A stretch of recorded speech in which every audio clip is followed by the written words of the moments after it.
పిల్లలకి స్కూల్ పాఠశాలైతే పేరెంట్స్‌కి స్కూల్ పేరెంట్స్‌శాల. నమస్తే రమగారు. నమస్తే జయ. రమగారు, మనకి వారాహి నవరాత్రులు మొదలవుతున్నాయి. మనము దసరా నవరాత్రులు చూస్తాం, తర్వాత వారాహి నవరాత్రులు. వీటిని ఏ విధంగా జరుపుకుంటాం?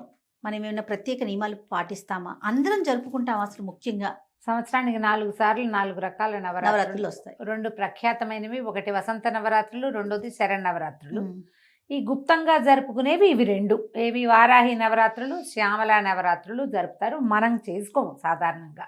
ఇది కొన్ని ప్రాంతపు ఆచారాలుగానే కనపడుతుంది. మన ప్రాంతంలో ఇంచుమించుగా లేనట్టే.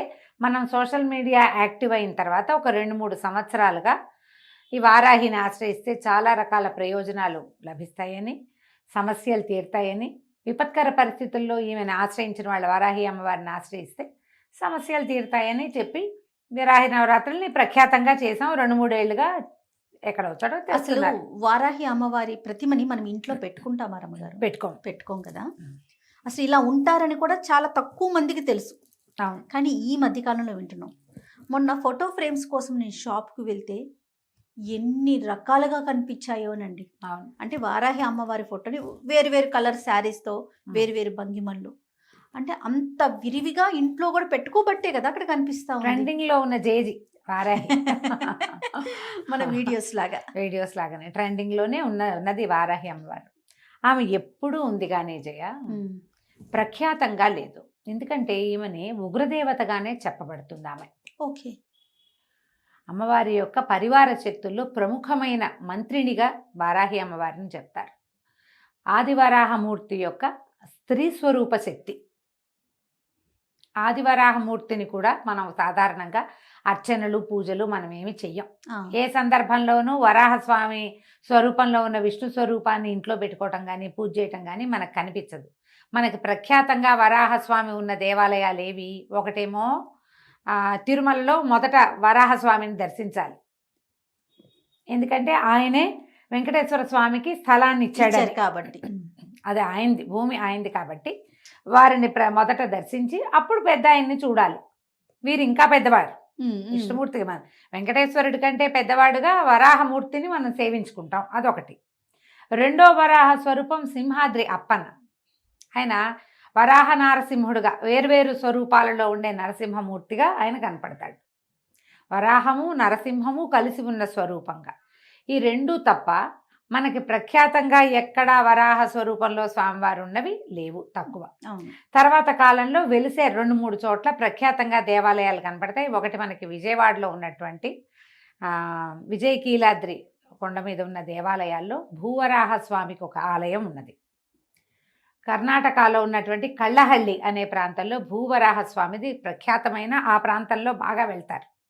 దేవాలయాలు ఉన్నాయి. కానీ మనకి రోజువారీ ఆరాధనలో వరాహస్వామిని ఆరాధించే విధానం మనకి లేదు. ఇప్పుడు వరాహస్వామి యొక్క స్త్రీ స్వరూప శక్తి అయినటువంటి వారాహి దేవత కూడా, వారాహి కూడా ప్రఖ్యాతమైన కొన్ని స్వరూపాలు ఉన్నాయి. ఇవేంటంటే మంత్రాధిష్టాన దేవతగా ఉంటుంది. మంత్రాలతోటి ఆమెను ఆవాహన చేసేదే కనపడుతుంది. కానీ సాధారణంగా సంసారులందరూ మనలాగా ఇళ్లలో ఉండేవాళ్ళు పూజలు చేసుకునేటట్టుగా కనిపించదు. సంవత్సరం అంతా ఆమెను ముట్టుకోం మనం. ఇప్పుడు ఈ అమ్మవారిని ఈ ప్రఖ్యాతంగా ఈ 10 రోజులు మాత్రమే సేవించడం, నవరాత్రులు 9 రాత్రులు సేవించడం మనకి కనిపిస్తుంది. ఈ అమ్మవారిలో కూడా వారాహిలో కిరాత వారాహి అని అలా ప్రత్యేక స్వరూపాలు ఉన్నాయి. మంత్రాధిష్టాన దేవత ఈవిడ. ప్రఖ్యాతంగా కొన్ని చోట్ల ఏంటంటే పీఠాలలో, మఠాలలో మంత్రం బాగా పునశ్చరణ చేసే చోట, యజ్ఞం, యాగం, హోమాలు అవి జరిగే చోట విరివిగా ప్రజలు వచ్చి అమ్మని సేవించి ప్రసాద స్వీకారం చేసే చోట గనక ఇది చేస్తే ఆ అమ్మవారి యొక్క ఉగ్రశక్తి, ఉగ్రత్వము అవి శాంతింపబడతాయని ఇలా వ్యవహారంగా చెప్తారు. అయితే ఇటీవల మనం వారాహి అమ్మవారికి కూడా అక్కడక్కడ దేవాలయాలు చూస్తున్నాం. మనకి కాంచీపురంలో ప్రఖ్యాతంగా లోపల అమ్మవారి కామాక్షి ఉంటే బయట వారాహి స్వరూపం కనపడుతుంది. అంతరాలయం దగ్గరే మనకి ఉన్నది. కానీ మనకి ఇప్పుడు దేవాలయాలే ఇప్పుడు మనకు కనిపిస్తున్నాయి. తిరుమలలో కూడా, తిరుపతిలో కూడా నేను వెళ్ళొచ్చాను, చెప్పాయి కదా. ఈ 2-3 చోట్ల అది పీఠానికి అనుబంధంగా ఉన్న దేవస్థానంగానే కనిపిస్తుంది. ఎలాగైనా ఎక్కడైనా కనపడితే నమస్కరించుకోవటానికి ఏ ఆటంకము లేదు. అంతే కదండి, నమస్కారం చేసుకోవచ్చు. ఒకవేళ ఏ దేవాలయానికైనా వెళ్ళినప్పుడు అక్కడ అర్చనాధికారులు జరుగుతుంటే అర్చనలో పాల్గొనొచ్చు, ఏమీ భయం లేదు, తప్పు లేదు, చెయ్యొచ్చు. అయితే ఈ ప్రఖ్యాతమైన ఈ 9 రోజులు చేసేటప్పుడు మనం కొంచెం చిన్న మెలకువతోటి వ్యవహరిస్తే సరిపోతుంది, చేసుకోవచ్చు. ఇప్పుడు ఇది ఉగ్రదేవతారాధనగా దీన్ని ఏం తీసేయాల్సిన పని లేదు, చేసుకోవచ్చు. ఈ చేయటం ఏమిటి, మనం ఎట్లాగో ప్రాణప్రతిష్ఠ చేసి విగ్రహాలు పెట్టి అంత గందరగోళంగా హైరాన్ పడద్దు. ఓకే, యాజ్ సింపుల్ యాజ్ చేసుకోవచ్చు, ఎంత సింపుల్గా అయినా. ఈ 9 రోజుల పాటు ఎక్కడి నుంచి మొదలైంది, ఇది ఆషాఢ శుద్ధ పాడ్యం నుంచి నవమి వరకు పూజ. పొద్దునైనా చేసుకోవచ్చు, రాత్రైనా చేసుకోవచ్చు. కాకపోతే ఈ వారాహి యొక్క శక్తి రాత్రి వేళల్లో ఎక్కువ ఉంటుందని, పగలు అమ్మవారు నిద్రిస్తుందని చెప్తారు. మేము తిరుపతిలో వెళ్ళినటువంటి అమ్మవారి దేవాలయంగా లేదది, అదొక పెద్ద మండపం లాగా ఉండి క్లోజ్ చేసి పెట్టారు. మేము అక్కడ లోపలికి వెళ్ళాక చూస్తూ మాట్లాడాం 2 వాక్యాలు. అక్కడ కూర్చున్న ఒక స్వామీజీ ఒక ఆయన జపం చేసుకున్నారు. అమ్మ మాట్లాడిపోకండి, అమ్మవారు పగలు నిద్రిస్తుంది, రాత్రిపూట అమ్మ మెలకువగా ఉంటుంది అని చెప్పారు. హైదరాబాద్లో కూడా 3-4 చోట్ల అమ్మవారు వారాహి ఉంది పీఠంలో. నేను చెప్పాను లాస్ట్ టైం, కుదిరిక ఉంటే వెళ్ళి రావచ్చు. ఈ సమయాల్లో మంచివి. ఇవి ప్రఖ్యాతమైన రోజులు. ఆమె యొక్క శక్తి ద్విగుణీకృతంగా ఉండుండొచ్చు, అందుకని చెప్తారేమో ఈ నవరాత్రులు అంటారు. చెప్తారు. ఈ 9 రోజులు మనం ఏం చేయొచ్చు, వారాహి అమ్మవారిది ఒక చిన్న ఫోటో పెట్టుకోండి, ప్రతిమలకి వెళ్ళొద్దు, కలశాలు పెట్టుకోవద్దు. దసరా నవరాత్రులు చేసినట్టుగా కలశాలు అక్కర్లేదు. మనం ఇవి పెడతారు కదా, దీపాలు పెడతారు, అఖండాలు అవి పెట్టుకోవాల్సిన అవసరం లేదు. ఓకే, సింపుల్గా చేసుకోండి. ఒక్క ఫోటో. మనం ఏంటంటే ఏదైనా ఆరాధన చదువుకునేటప్పుడు స్వరూపం కనపడుతుంటే మనకు ఒక సంతోషం, తృప్తిగా ఉంటుంది. ఇంత చిన్న ఫోటో పెట్టుకోండి చాలు, పెద్ద ఫోటో కూడా అక్కర్లా.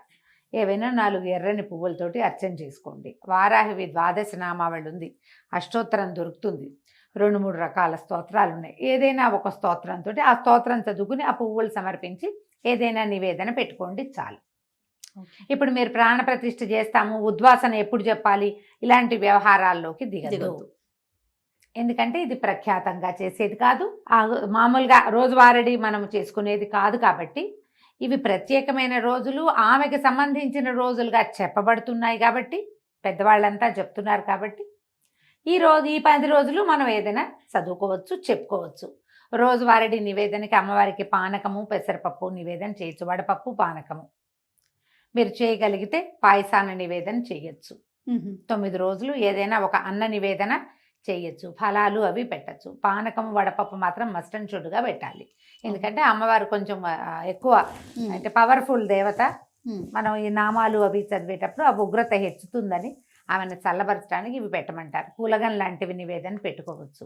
మీరు గ్రాండ్గా చేసుకుంటా ఉంటే ఎవరైనా గురువు గారిని ఆశ్రయించి చేసుకోండమ్మా, నేను ఇంతే చెప్తా, నేను ఇంతకంటే చెయ్యట్లేదు, చెయ్యను కూడా, ఇంతే చేస్తున్నాం.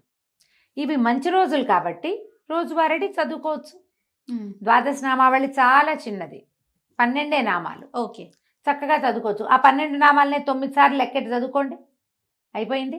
11 సార్లు లెక్క పెట్టి చదువుకోండి. అవును, పువ్వులేవో సమర్పించండి. అష్టోత్తరంగా దొరికిందనుకో మనకు ఆన్లైన్ కనపడతాయి, చేసుకోవచ్చు. ఇప్పుడు ఇది సాంగంగా మనం దసరా పూజల్లో అమ్మవారిని నిలబెట్టి 9 రోజులు సేవించి 10వ రోజున ఉద్వాసన చెప్పి అమ్మవారిని మళ్ళీ వెనక్కి చేర్చి అంతలా చేయక్కర్లేదు, చేయవసరం లేదు. 9 రోజులు చేసుకుంటే మంచిది, 5 రోజులైనా చేసుకోవచ్చు. పైగా ఇవేంటంటే ఇవన్నీ కాంప్లికేటెడ్ కదా జయ. ఏదైనా మొదలుపెట్టి ఏదైనా మధ్యలో ఇబ్బంది వచ్చింది, పీరియడ్స్ వస్తాయి, పిల్లలకి పీరియడ్స్ వస్తాయి, ప్రయాణాలు వస్తాయి, సడన్గా ఎక్కడో ఏదో ప్రాబ్లం వస్తుంది, చావో మరణమో పొటకో సమత్తలో ఏమోటో వస్తాయి, మనం అటేటో వెళ్తాం, మానేసామని భయం వేస్తుంది. అవునండి. మీరు ప్రాణప్రతిష్టలు అవి చేసి కలశాలు పెట్టి తర్వాత ఏమో అఖండాలు పెట్టారనుకోండి, మానకుండా చేయాలి. మానేస్తే మీ ఇంట్లో పిల్లడు కాలు జారిపడినా, మీకే గట్టిగా దుమ్మొచ్చి తలనొప్పి వచ్చినా అమ్మవారిని మానేసాం కాబట్టి వచ్చింది, కనెక్ట్ చేసేసుకుంటాం, కనెక్షన్లు పెట్టుకోవద్దు. అందుకని మీరు ఇవి పెట్టద్దు, ఓకే, ప్రాణప్రతిష్టలకి దిగబోకండి. ఒక పటం రోజువారీ పెట్టుకోండి, ఈ 9 రోజులు చదువుకోండి.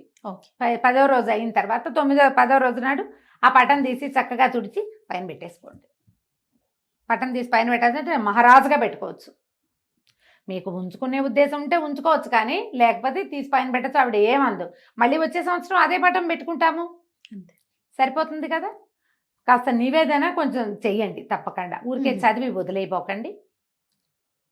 మనం పారాయణ చేశాక ఏదైనా చదువుకుని ఏదైనా అర్చన చేశాక ఖచ్చితంగా నివేదన, తాంబూలము, హారతి లైన్ Very ప్రకారం చేసేయాలి. Oh. ధూపము, దీపము. మొదట దీపం పెట్టుకుంటాం, ధూపం చూపిస్తాం, ఏదో స్తోత్రం చదువుతాం, 2 పుష్పాలు సమర్పిస్తాం, నైవేద్యం చేస్తాం, హారతి, ఒక నమస్కారం, కంప్లీట్ అయిపోతుంది. కంప్లీట్ అయిపోతుంది. మీరు రోజు రాత్రిపూట 9 రోజులు చేసుకోవచ్చమ్మా. ఇందులో భయపడేంత పెద్దది కాదు ఇది. ఇవి మనం చెయ్యం కాబట్టి చేయక్కర్లేదు, చెయ్యాలనిపించింది లక్షణంగా చేసుకోవచ్చు. ఇంత Okay. మాత్రం చెయ్యండి, ఏమీ భయం లేదు. ఈమె ఏంటంటే పరివార శక్తుల్లో ప్రబలమైన శక్తి. ఆవిడ తక్కువది కాదు, చాలా గట్టిది. ఇప్పుడు ఇంత గట్టి ఇది మనకి దేనికి అవసరం? ఆమెకు సరిపడా మనం చేయగలమా? అది ఆలోచించుకుని కదా దిగాలి. డెఫినెట్గా. నేను ఎందుకంటే ఇవి విని కేసులు మేము భయం వేస్తుంది, భయం పడ్డాము, మాకు అలా ఉంది, మాకు ఇలా ఉంది, ఈ పటం తీసేయచ్చా, ఈ పటం ఉంచుకోవచ్చా అని నన్ను 10 మంది అయినా అడిగారు. లాస్ట్ ఇయర్ వారాహి నవరాత్రుల తర్వాత ఆ పటం ఏం చెయ్యాలి, ఇన్ని రోజులు పూజ చేసాం, ఇప్పుడు లోపల పెడితే తప్పేమో, అనుమానాలు కదా రమ్మగారు, భయాలు ముందు భయాలు కదా. భయం అయితే చెయ్యొద్దమ్మా అంటా నేను. భయపడితే చేయబోకండి. మామూలు మనం ఏ రోజువారీ ఏం చేసుకుంటామో అది చేసేసుకోండి, సరిపోతుంది. నేనైతే దాదాపుగా ఒక 4-5 సంవత్సరాలుగా ఈ వారాహి నవరాత్రులు ఎప్పుడైతే తెలిసిందో, 5-6 సంవత్సరాల క్రితమే తెలిసింది జయ నాకు. ఈ ద్వాదశ నామావళి చాలా సులువు. ఓకే, 12 నామాలే కదా, వీటిని 9 టైమ్స్ చేయటం ఒక లెక్కగా అలవాటు చేసుకున్నా నేను. నేను ఇంతే చేస్తున్నా అంతే. ఒకవేళ మధ్యలో ఏదో ఇబ్బంది వచ్చింది, ఒక నమస్కారం చేసుకోవటమే అంతే. లేదు భారీ ఎత్తున చేసుకోవాలంటే గురువు గారిని సంప్రదించడం. భారీ ఎత్తున చెయ్యాలి అంటే ఖచ్చితంగా మీరు ఒక గురువు గారిని సంప్రదించి వారు మిమ్మల్ని పూర్తిగా గైడ్ చేసేలాగా చేసుకోండి. అప్పుడు ఓకే. ఇప్పుడు చూడు, గురువు గారిని సంప్రదించి అంటే ఫోన్లోనో, ఇన్స్టాలోనో, మెసెంజర్లోనో కాదు, ప్రత్యక్ష గురువు. ఓకే, అందుకని ముందు జాగ్రత్త పడి చేసుకోండి ఏం చేసినా. తప్పకుండా అండి. నమస్తే రమ్మగారు. నమస్తే జయ.